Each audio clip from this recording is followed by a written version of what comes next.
kita akan operasi pasar. Ada dua cara. Pertama adalah operasi pasar besar-besaran. Yang kedua adalah menjaga HET. Itu harus menjual beras di bawah HET. Bila dikasih peringatan tidak tindakan, izinnya akan dicabut, dikawal oleh Dirkrimsus seluruh Indonesia atas perintah Pak Kapolri.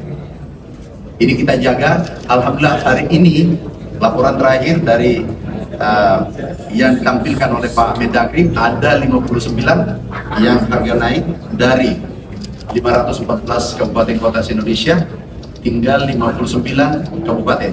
Dulu sampai 200-an.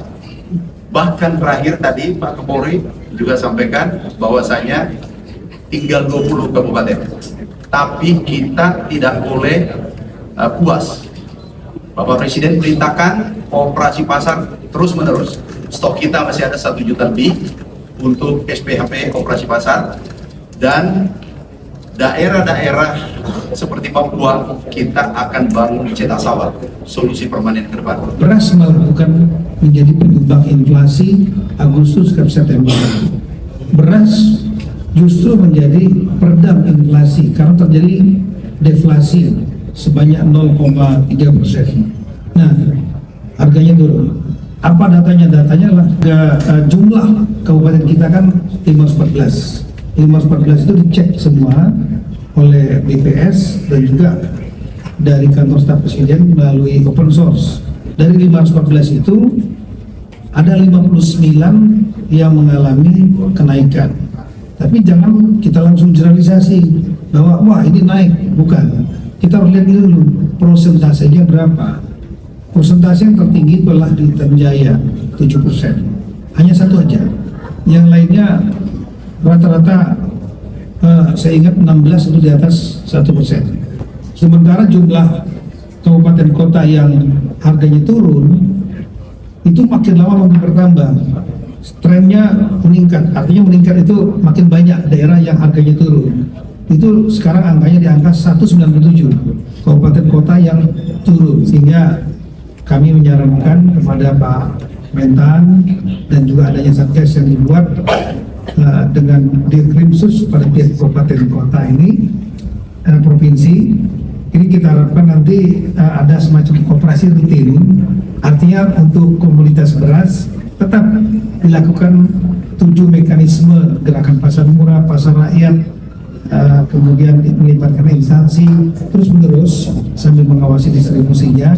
Hasil rapat tadi kita sepakat membentuk satgas untuk menjaga agar harga beras utamanya tetap sesuai dengan harga HET, dan kita bekerja sama kepolisian dalam hal ini seluruh satgas pangan baik yang di pusat maupun di daerah, ditambah kepala dinas pangan yang nanti akan dikendalikan oleh Pak Mendagri, kemudian kepala dari Bulog, kemudian kepala dinas pasar, jajaran Bulog semuanya akan mengawasi secara langsung baik yang ada di pasar tradisional maupun pasar modern. Sesuai juga dengan pantauan dari SP2KP, harga kebutuhan pokok relatif stabil, ya, termasuk beras. Beras memang dari Mantuman di Tudil itu cenderung menurun, tapi memang ada beberapa wilayah yang tadi sampaikan itu sedikit naik, ya. Jadi tadi sepakat untuk melakukan operasi pasar dan lainnya.